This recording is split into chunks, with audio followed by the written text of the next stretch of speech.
மனிதர் உணர்ந்து கொள்ள இது மனித காதல் அல்ல, அதையும் தாண்டி புனிதமானது.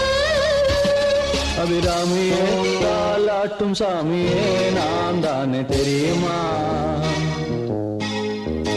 சிவகாமியே சிவனில் நீயும் பாதியே அதுவும் உனக்கு புரியுமா?